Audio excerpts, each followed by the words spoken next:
सवितुर्वरेण्यं भर्गो देवस्य धीमहि धियो यो नः प्रचोदयात्। ॐ असतो मा सद्गमय तमसो मा ज्योतिर्गमय मृत्योर्मा अमृतंगमय। ॐ सहना भवतु सहनौ भुनक्तु सह वीर्यं करवावहै तेजस्विनावधीतमस्तु मा विद्विषावहै। ॐ शान्ति शान्ति शान्तिः। నమస్తే అక్కయ్య, అందరికీ నమస్తే. అందరికీ నమస్తే.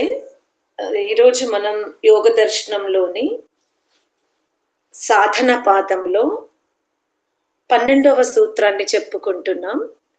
క్లేశమూలః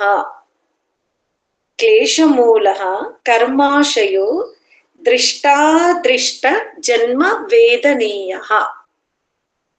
ఈ సూత్రాన్ని చాలా జాగ్రత్తగా అర్థం చేసుకునే ప్రయత్నం చేయండి. మనకి క్లేశములంటే అర్థమైనవి. ఎన్ని క్లేశములు? గత సూత్రాలలో క్లేశాల గురించి తెలుసుకున్నాం. ఏంటి క్లేశములు?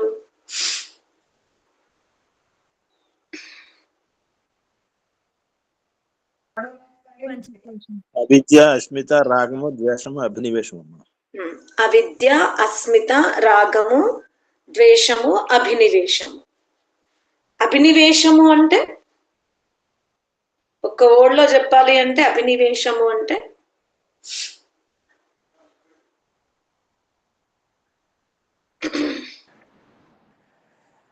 మరణ భయము. మరణ భయము. ఇంకా ద్వేషము,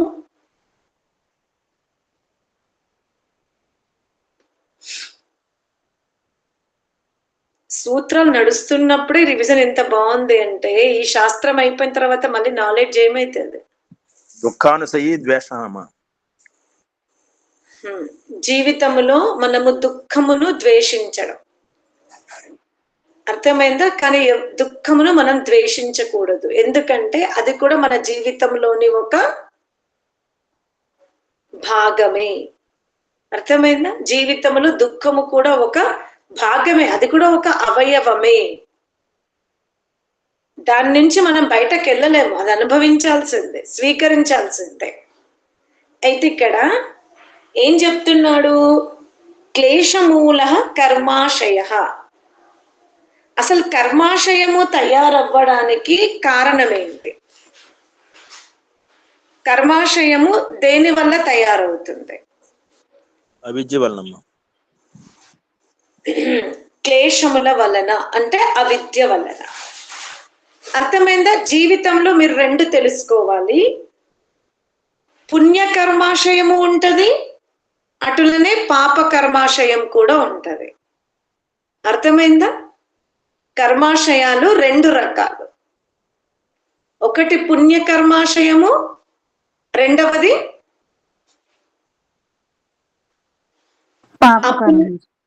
అపుణ్య కర్మాశయం. ఓకేనా? ఒకటి పుణ్య కర్మాశయము, రెండవది అపుణ్య కర్మాశయం. దాన్ని మీరు పాప కర్మాశయం అంటారు. ఇక్కడ పుణ్యము అపుణ్యము అని తీసుకున్నాం. అర్థమైందా? ఇంకొకటి గుర్తు పెట్టుకోండి, జన్మ వేదనీయ. ఇప్పుడు త్రైతవాదానుకూలముగా తీసుకుంటే యథాయోగ్యమైన వ్యవహారమే ఒక మనిషి ఇంకొక మనిషి పట్ల చెయ్యాలి. అలాగే మనం దైవత్వాన్ని పొందాలి అంటే మనలో దివ్య గుణాలు మనం అవలంబించుకోవాలి అంటే మనము తోటి మనుషుల పట్లనే కాదు, సర్వ ప్రాణుల పట్ల మన వ్యవహారం ఎలా ఉండాలి? అత్యంత ప్రీతియుక్త వ్యవహారం ఉండాలి. అందుకే ఏమంటున్నాడు, ఈ కర్మాశయము నిర్మూలింపబడాలి అంటే కేవలము యమములను పాటించడమో నియమములను పాటించడమో కాదు, సంపూర్ణ అష్టాంగ యోగమును మనం అనుసరించవలసిందే. గత సూత్రంలో మనం ఏం తెలుసుకున్నాం?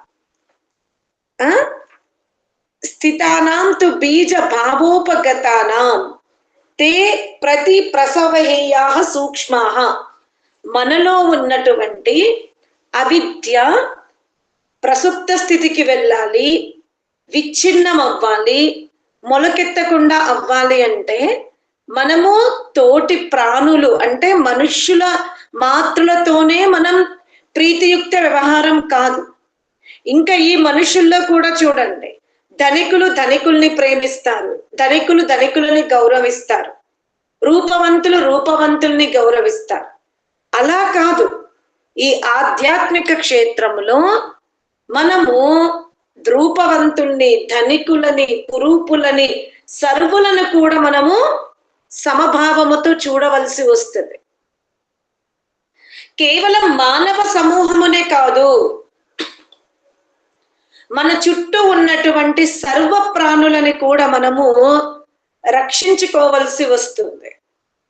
కేవలం ప్రాణి సృష్టి అంటే కాదు, స్థావర జంగములను కూడా మనము జాగ్రత్తగా వాటిని ఉపయోగించుకోవలసి వస్తుంది. ఉదాహరణకి ఇప్పుడు మనం చూసామనుకోండి, నీళ్లు కూడా మనం ఎంత ఉపయోగించుకోవాలో అంత ఉపయోగించుకోవాలి. ఒకవేళ నీళ్లు ప్రవాహములో వ్యర్థమవుతున్నాయంటే అది కూడా అష్టాంగ యోగంలో విరుద్ధ మార్గమే. అంటే నీటిని కానీ విద్యుత్తుని కానీ వృక్షాదులను కానీ ఇలా దారి పొడుగున వెళ్తున్నాం, ఒక కొమ్మని లాగేస్తున్నాం, అలా కాదు.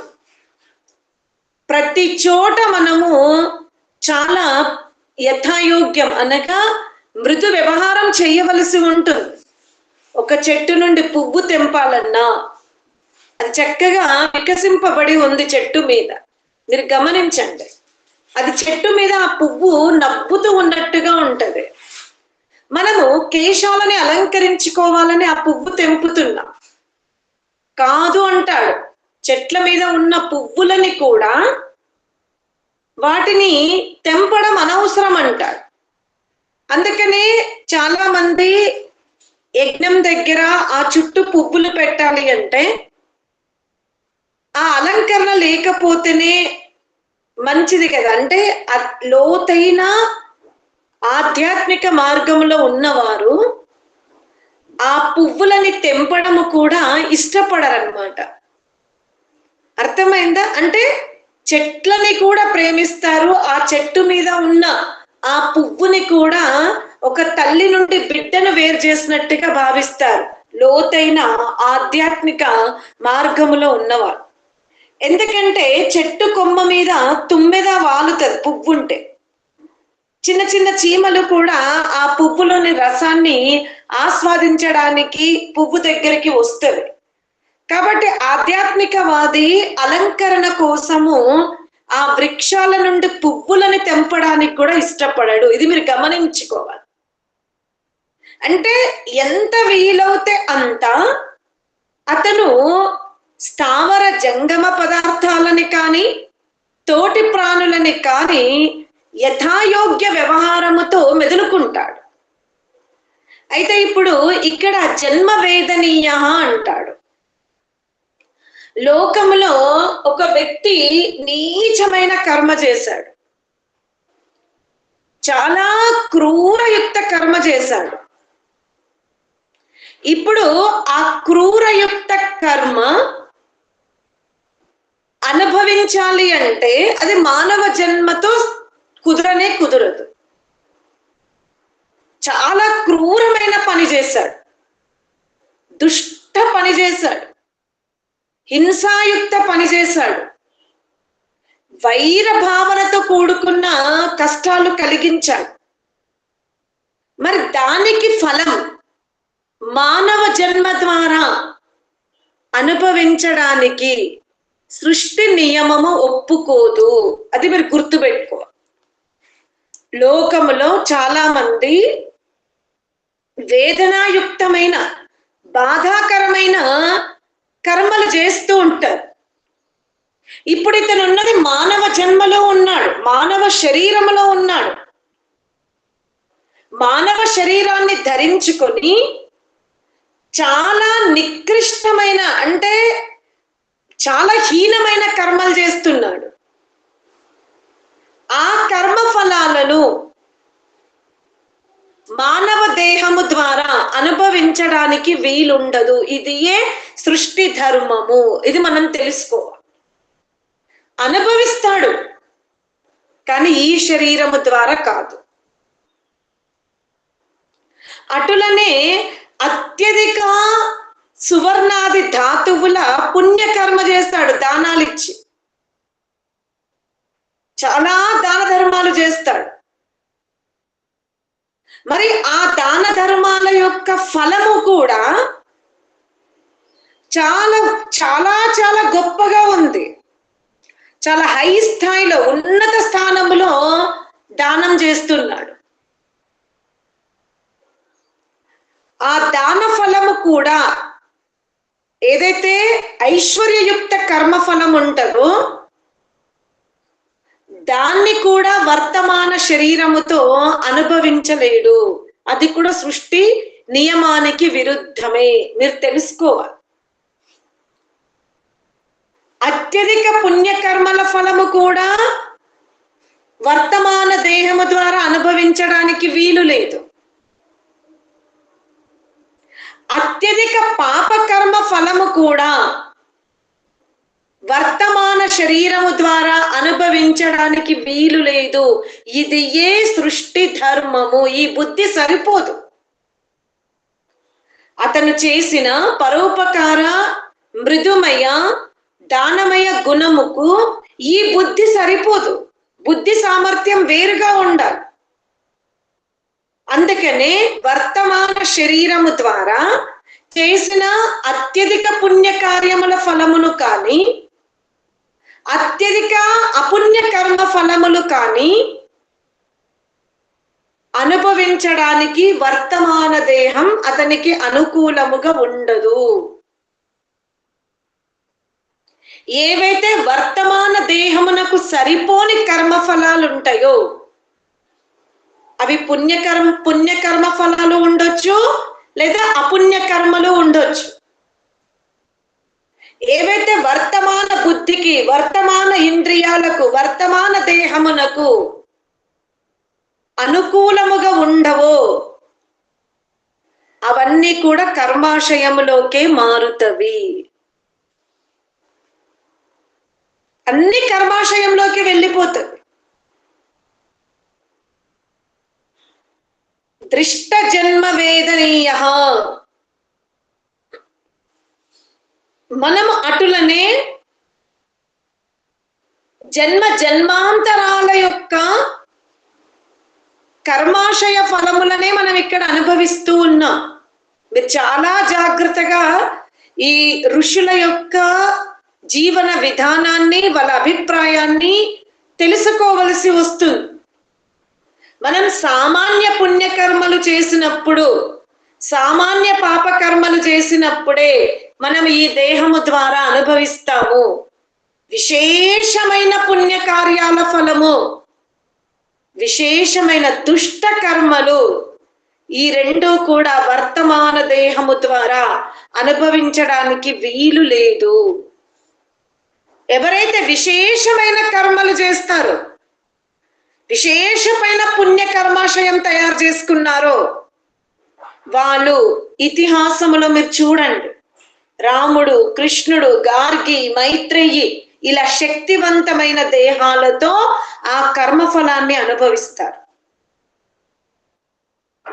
ఇక ఎవరైతే నికృష్ట నీచాతి నీచ కర్మలు చేశారో వాళ్ళు క్రిమి కీటకాది కొన్ని గంటల్లోనే దేహ మార్పిడి జరుగుతున్న అతివేదనగా ఉన్న దుర్గంధ స్థానములో ఒక స్థిరత్వము లేని దేహములో ఆ దుఃఖాలను అనుభవిస్తూ ఉంటారు.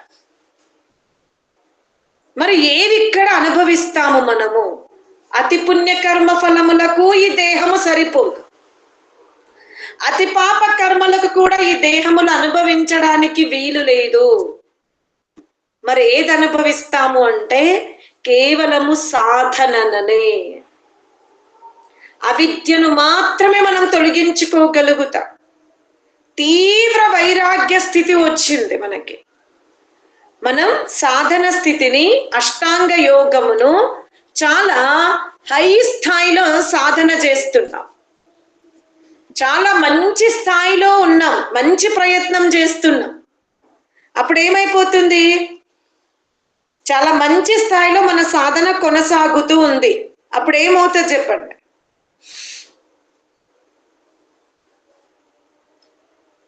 ఇప్పుడు మన సాధన మంచి స్థాయిలో ఉంది, దాని ఫలం ఏంటి? మోక్షం. ఇప్పుడు మనం మోక్షం అనుభవించగలుగుతున్నామా వర్తమాన దేహంలో? అనుభవించలేమండి. ఎందుకంటే మన సాధన చాలా ఉన్నతముగా ఉంది, అష్టాంగ యోగాన్ని ఉన్నతముగా ఆచరిస్తున్నాం, వాక్కుతో ఎవరిని ఇబ్బంది పెట్టకుండా వ్యవహరిస్తున్నాం. ఇలా మన కర్మలన్నీ, మన జ్ఞానము, మన స్వభావము, మన కర్మలన్నీ కూడా చాలా శ్రేష్టముగా ఉన్నవి. ఆ కర్మ ఫలాలు మనం ముక్తిలోనే అనుభవించాలి. కానీ మనం ఏం చేస్తాము? మన అజ్ఞానంతో మనం ఎలా ఉంటాము ఈ శరీరములో చెప్పండి? మనమందరము ఈ శరీరములో నేను ఇంత సాధన చేసిన, ఇంత పుణ్యకర్మలు చేసిన, ఇంత మంచి ప్రవర్తనతో ఉన్నా అని మనం ఈ శరీరము ద్వారానే మోక్ష సుఖాన్ని పోగొట్టుకుంటాం, అనుభవించలేదన్న బాధతో ఉంటామా? ఉండవా? ఉంటాం. నేను ఇంత భక్తితో ఉన్నాను, పరమాత్మని ఆజ్ఞను నేను ఉల్లంఘించలేదు, కానీ ఆ సుఖము నాకు దొరకడం లేదు అని మనమందరం బాధపడతాం. కానీ ఇక్కడ సూక్ష్మంగా తెలుసుకోవాల్సింది, ఏదైతే మనసా వాచ కర్మన చేస్తున్న పవిత్ర కర్మాశయం ఉందో అది వర్తమాన మెటీరియల్ తో తయారైన దేహము ద్వారా అనుభవించడానికి వీలు లేదు. చివరికి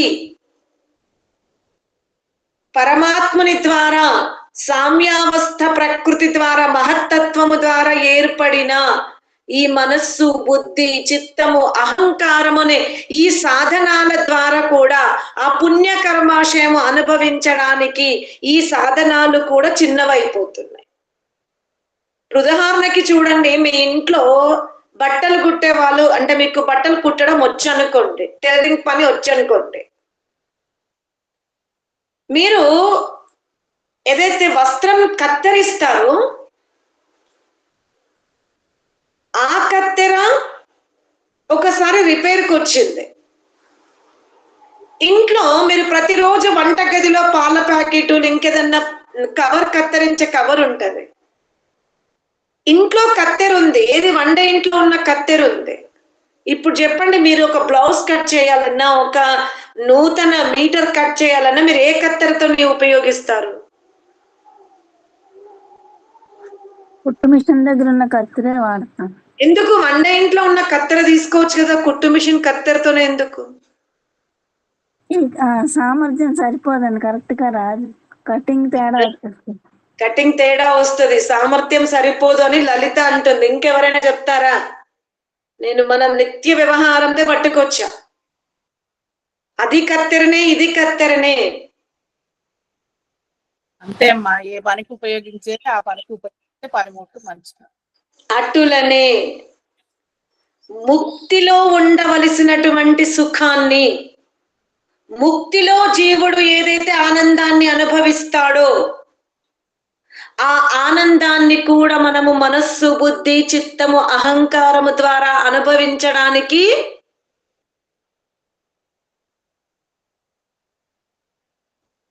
వీలుండదు. వీలు పడదు. ఇది మీరు తెలుసుకోవాలి. ఈ మనస్సు, బుద్ధి, చిత్తము, అహంకారము ద్వారా ఇది ప్రకృతి ద్వారా తయారైంది. ప్రకృతి సుఖాలనే మీరు అనుభవిస్తారు. అది భర్త సుఖము కానివ్వండి, భార్య సుఖము, పిల్లల సుఖము, ధన సుఖము, లోక సుఖము, యశస్సు, విత్తేషణ, పుత్రేషణ, కీర్తేషణ, సర్వాన్ని మీరు అనుభవించేది మనస్సు, బుద్ధి, చిత్తము, అహంకారము ద్వారానే. పరమాత్మని ఆనందాన్ని మాత్రం మనం ఈ మనస్సు, బుద్ధి, చిత్తం, అహంకారము ద్వారా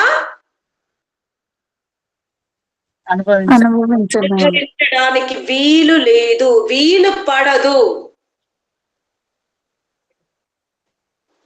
ఎందుకంటే వీటి సామర్థ్యం చాలా చాలా అల్పం. అందుకని ఎప్పుడైతే మనం అష్టాంగ యోగమును అనుసరిస్తామో, ఎప్పుడైతే మనది తీవ్ర యోగ సాధన కొనసాగుతుందో, అప్పుడు ఆత్మలో ఇమిడి ఉన్న శక్తులన్నీ కూడా విడుదల. అర్థమైందా? ఆత్మ సంకల్ప శక్తులు విడుదలైనప్పుడే మనం పరమాత్మని ఆనందాన్ని అనుభవించగలము. నేను అందుకే పదే పదే చెప్తాను మీకు, ఈ మనస్సు, ఈ బుద్ధి, ఈ చిత్తము, ఈ అహంకారము ద్వారా మనం సమాధిలో పరమాత్మని ఆనందాన్ని పొందడానికి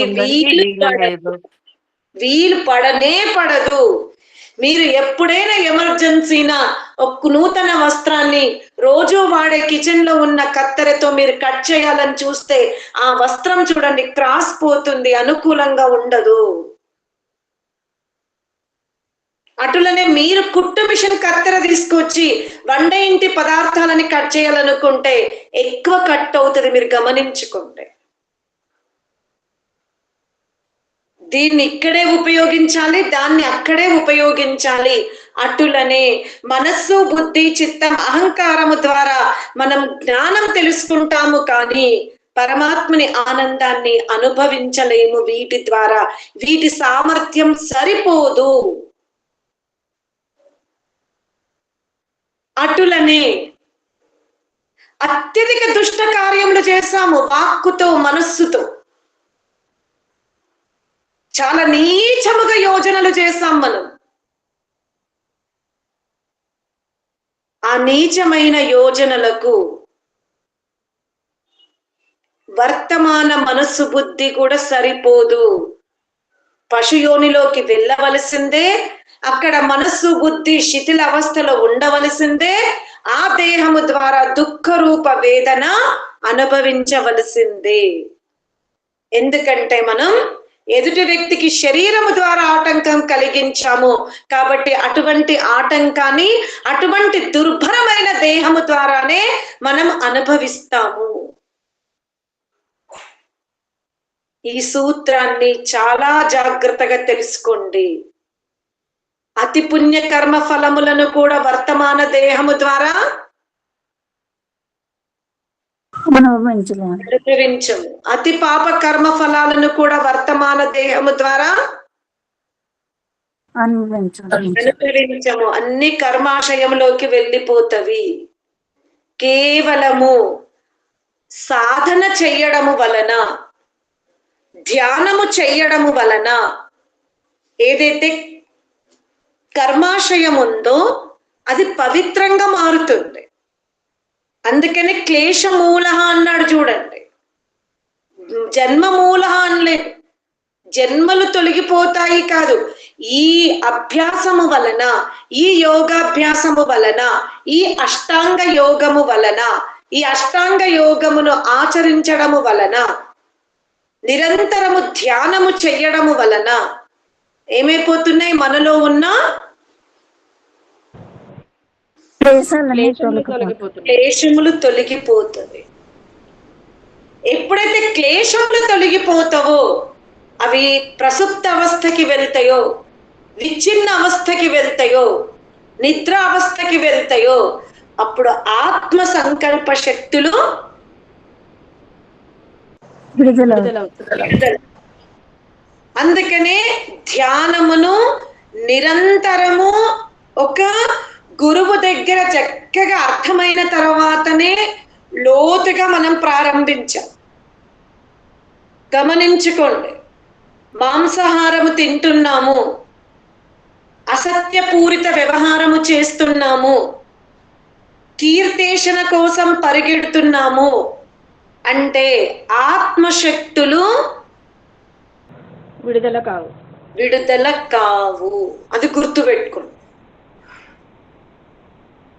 మనం ఎప్పటి వరకైతే ఆత్మలో ఉన్న శక్తులు విడుదల కావో అప్పటి వరకు మన ధ్యానము పూర్తయినట్టు కాదు. అర్థమైందా? మనం ఇప్పుడు మన ఆత్మశక్తుల్ని వికసింపజేసుకోవడానికి, ఆత్మస్వరూపాన్ని పవిత్రంగా మార్చుకోవడానికే మనం అత్యధిక అష్టాంగ యోగములోని యమమును, నియమమును, ప్రాణాయామమును, ప్రత్యాహారణ, ధారణ, ధ్యాన, సమాధి 8 మెట్లని చాలా జాగ్రత్తగా ఎక్కుతున్నాము. ఇది సొసైటీ గుర్తిస్తుందా లేదా మనకు అనవసరం. ఇతరులు కూడా ఆ మార్గంలో ఉన్నారా లేదా అని తెలుసుకోవడం కూడా అనవసరం. కేవలం ఆత్మను ఎదురుగా మనం పెట్టుకోవలసిందే. ఆత్మ కళ్యాణాన్ని అందుకే అంటారు, ఆత్మ కళ్యాణము కోరుతున్నవో జీవా, నీవు అష్టాంగ యోగమును ఆచరించు. ఎందుకంటే పుణ్యకర్మల ఫలము ఈ దేహము ద్వారా అనుభవించడానికి వీలు లేదు, పాపకర్మల ఫలము ఈ దేహము ద్వారా అనుభవించడానికి వీలు లేదు. ఈ దేహములో ఒక సీమిత కర్మ ఫలాలే అనుభవిస్తాము. ఒక్క అవకాశం ఏముంది అంటే తీవ్ర అభ్యాసము ద్వారా, తీవ్ర వైరాగ్యము ద్వారా, తీవ్ర ఋషికృత గ్రంథాల పఠనము ద్వారా, అష్టాంగ యోగ ఆచరణ వలన మనం ఏం తొలగించుకుంటాము? అవిద్యారూపేషములను తొలగించుకుంటాము. ఇది ఈ శరీరము ద్వారా మనకు లభించిన గొప్ప అర్థమైందా? పరమాత్ముడు మానవ జన్మకు ప్రసాదించిన గొప్ప అవకాశం ఏంటి? అవిద్యని సాధన ద్వారా మనం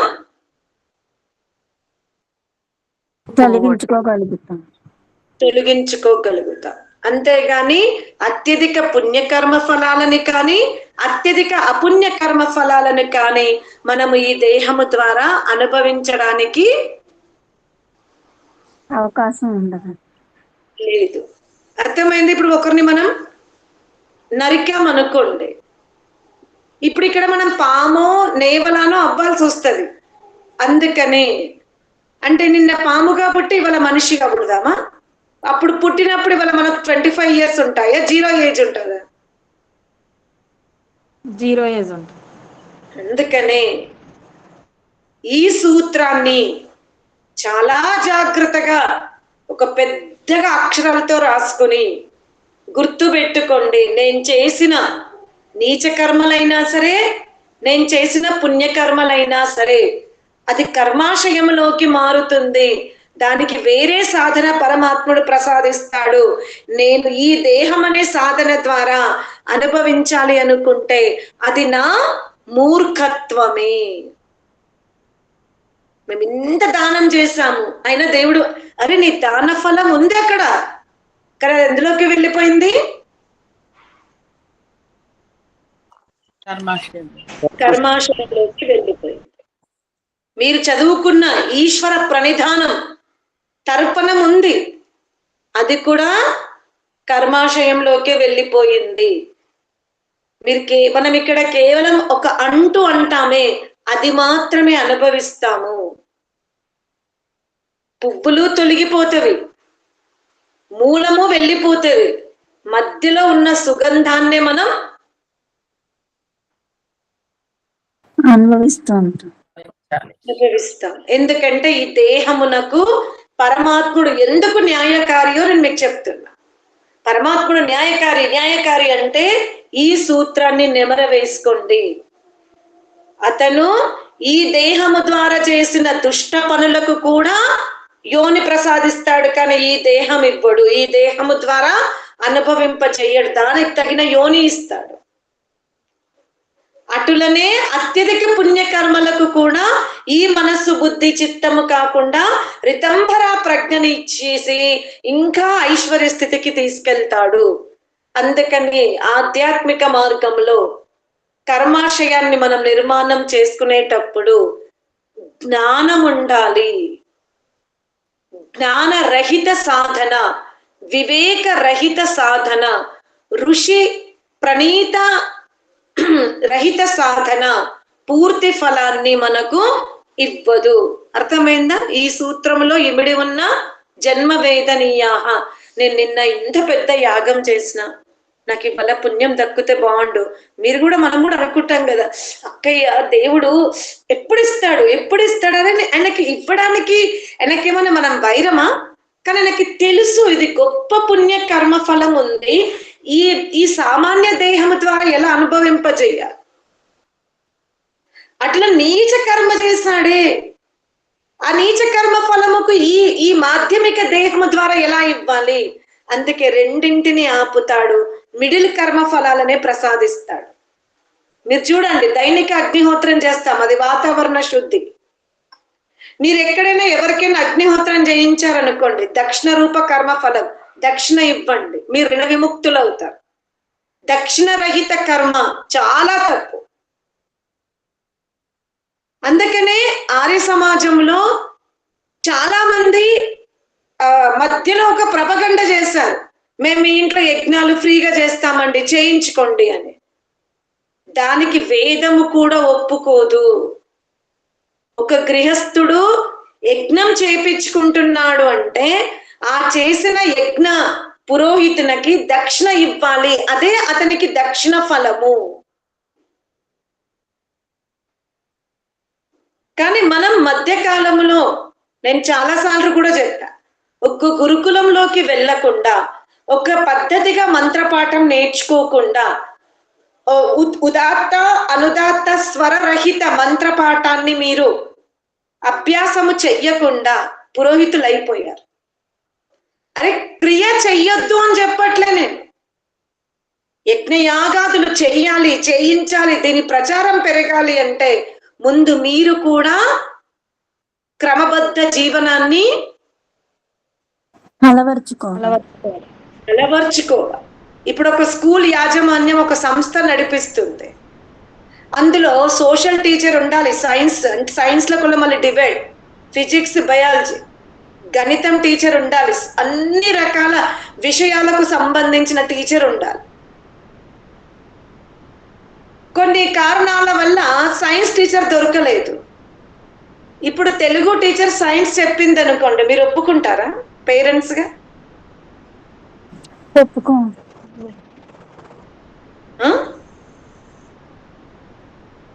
నిజం చెప్పండి. ఒక తెలుగు టీచర్ తెలుగులోనే బిఎడ్ చేసింది, ఆమె తెలుగు మాత్రమే చెప్పగలుగుతుంది ఛందస్సుతో సహితంగా. స్కూల్ యాజమాన్యము సైన్స్ టీచర్ కి సాలరీ ఎక్కువ ఇవ్వడం అవుతుందనో, లేక సైన్స్ టీచర్ అందుబాటులో లేదని తెలుగు టీచర్ ని పిలిచి, అమ్మ నువ్వు చదువుకున్నావు కదా సైన్స్ కూడా చెప్పు అంటే ఇప్పుడు ఏమవుతుంది? సబ్జెక్ట్ రాదు కదండి, ఆవిడ చెప్పలేరు. మీరు పౌరోహిత్యం కూడా ఎలా చేస్తున్నారు? ఆ టీచర్ 10th వరకు చదువుకుంది, ఆమెకు సైన్స్ నాలెడ్జ్ ఉంది, లేదని కాదు, కానీ ప్రస్తుత స్టూడెంట్ కి ఇవ్వాల్సిన నాలెడ్జ్ ఆమె దగ్గర లేదు. మరి పౌరోహిత్యంలో కూడా చేస్తున్న పొరపాటు అదే. మీరు ముందు ఆ కోచింగ్ తీసుకోవాల్సి వస్తుంది, అందులో మీరు ప్రశిక్షణ పొందవలసి వస్తుంది, అందులో ఆరితేరవలసి వస్తుంది. అంతే. దైనిక అగ్నిహోత్రం చేస్తున్నారు, పురోహితులు అయిపోతున్నారు. ఎవరైతే ఒక గురుకులాలకి వెళ్ళి జీవనము త్యజిస్తున్నారో, జీవనం త్యాగం చేస్తున్నారో, వాళ్ళకి మనం ఆధారం లేకుండా చేస్తాం. పరమాత్ముడే పుణ్యఫలమును అపుణ్యఫలమును నేను వర్తమాన దేహము ద్వారా ఇవ్వను అంటున్నాడు. మరి మనం ఎలా ఇచ్చాం ఆర్య సమాజికులము? ఎవ్వరంటే వాళ్ళు అగ్నిహోత్రాలు చెయ్యొచ్చు అని. ఎందుకు దక్షిణ ఇవ్వాల్సి వస్తుంది? తక్కువలో ఈ పని అయిపోవాలి అనే ఒక ఆలోచన వల్ల గురుకులంలో చదువుకొని లేదా బయటైన ఒక ట్రైనింగ్ తీసుకొని వాళ్ళు ఒక పద్ధతిగా నేర్చుకున్న వాళ్ళని మనం పెట్టుకోకుండా వేద మంత్రాలు వచ్చినాయో చదవండి, మీరు చేయండి, మీరు చేయగలుగుతారు, మీరు చేస్తారు. అందువల్ల నేడు ఆర్య సమాజ వ్యవస్థ చాలా దూషితముగా మారిపోయింది. ఏదైనా విద్యని మనం సమాజానికి ఇవ్వాలి అంటే మనం అందులో విద్యార్థులం అవ్వాలి, అందులో మనం తడవాలి, అందులో మనం తడిచి ముద్దైన తర్వాతనే దాన్ని మనం సమాజానికి ఇవ్వగలగాలి. అందుకే విద్యార్థి అంటారు. అంటే విద్యను ఆర్జించాలి, విద్య నేర్చుకోవడంలో తప్పు లేదు. దాన్ని ఇతరులకు వితరణ చెయ్యాలి అంటే ముందు మన జీవితం అందులో బాగా నేర్చుకున్నప్పుడు తడవాలి. ఇది ఈ సూత్రంలో ఉన్న, అంటే అత్యధిక పుణ్యకర్మ ఫలాలు కానీ అత్యధిక పాపకర్మ ఫలాలని కానీ మనం వర్తమాన దేహములో అనుభవించడానికి వీలు లేదు. కనుక కేవలం ఒక అవకాశం ఉంది. ఏంటి? సాధన తీవ్రంగా కొనసాగించుకుంటే అవిద్యను తొలగించుకోగలిగే అవకాశం అయితే ఉంది. కానీ పూర్వజన్మలో మనం ఈ దేహము ద్వారా ఈ దుఃఖం అనుభవించడానికి ఈ యోనికి వచ్చాం. ఇప్పుడు మనం యోగ సాధన ప్రారంభించాం. ఈ యోగ సాధన ద్వారా పూర్వజన్మలో చేసిన ఆ పాపకర్మ ఫలమును మనం ఏంటి క్షయం చేసుకుంటాం, అనుభవించకుండా తరిమి కొట్టలేము. అది గుర్తుపెట్టుకోండి. పూర్వజన్మలో చేసిన పుణ్యకర్మలైనా సరే, పూర్వజన్మలో చేసిన పాపకర్మలైనా సరే, ప్రస్తుతం ఈ దేహంలో ఆ వ్యవస్థ చేసుకుని మనం వచ్చాం. ఇక్కడ మనం వాటిని తరిమి కొట్టలేము, వాటిని మనం అనుభవించాల్సిందే. ఏది చెయ్యగలుగుతాము మనం యోగాభ్యాసము ద్వారా? అవిద్యను తొలగించుకోగలుగుతాం. నూతనమైన కర్మాశయాన్ని చాలా జాగ్రత్తగా నిర్మాణం చేసుకోగలుగుతాం. సరేనా? ఓం శాంతి శాంతి శాంతి.